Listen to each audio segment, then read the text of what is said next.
Last year, I made a video on the dark horse company InfinityMice and their new Infinite Series pads.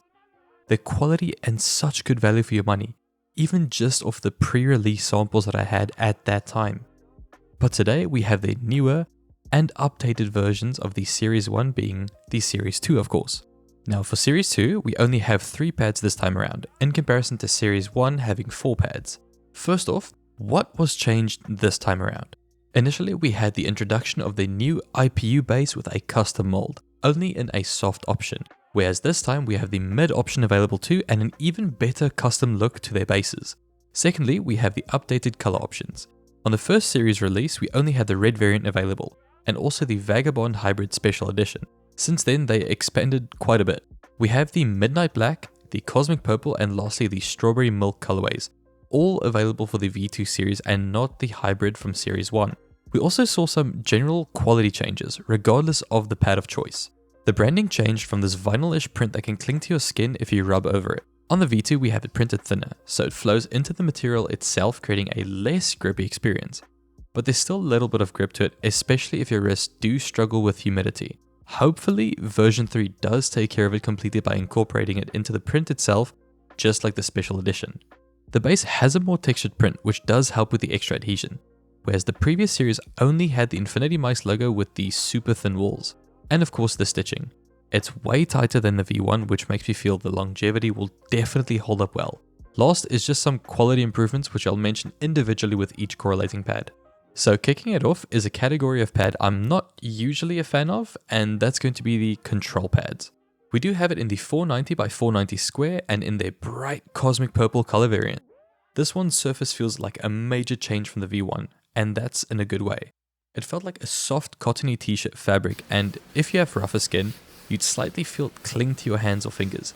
But with this newer control, that issue is completely gone. It is super smooth in comparison, and I'd assume that's also to do with it having a tighter weave than the V1. To me, the V1 fought back quite a bit too much, and I felt the texture way too much as well. But this version 2 is a major jump up to something I actually enjoyed, even though I prefer my speed pads. It's smooth, it has a decent amount of friction with a bit less stopping power. Keep in mind this is just using dot skates as well.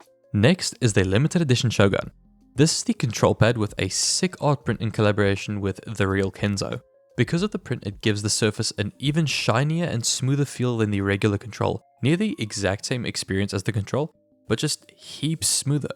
And last but not least, my favorite category being the speed pad. Now, this one was a bit of a big change from the previous version, and I kind of feel 80-20 about it. The surface feels different. It's drier, more textured, and has the slightest bit more friction to it.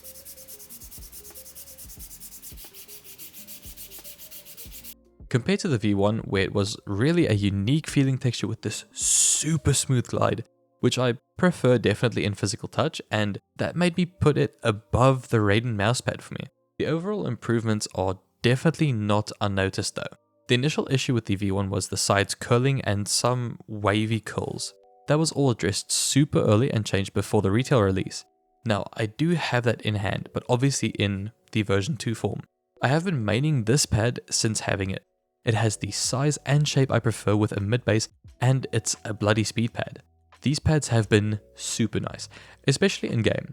The Control and Limited Edition Shoguns are so sick for tech shooters, but the Shogun is the better of the two. It's honestly something special, man. Like I said earlier, I'm not really a big fan of Control, but seeing as the print changed the original intent of the surface, it's become more balanced, super smooth, and honestly one of my favorite pads for tech shooters, and even sometimes tracking games. I honestly haven't had this much fun in CS in quite a while, to be honest. The speed, on the other hand, is doable for tech shooters. I always play with a super fast pad or just super smooth balanced ones, even on tech shooters. But it really shines in tracking heavy games with how minimal the friction is. I love how unhinged it is, paired with speedier skates or dots. It's been my favorite cloth pad for months and will continue to be so. The best thing about the whole Infinite series is the value of it. It comes in at 40 USD for the square pad in either mid or soft, and the Shogun is valued at 50 USD, which definitely makes sense. It's a kick-ass pad. But that's all for today, guys. Thank you so much for watching. Take care and peace.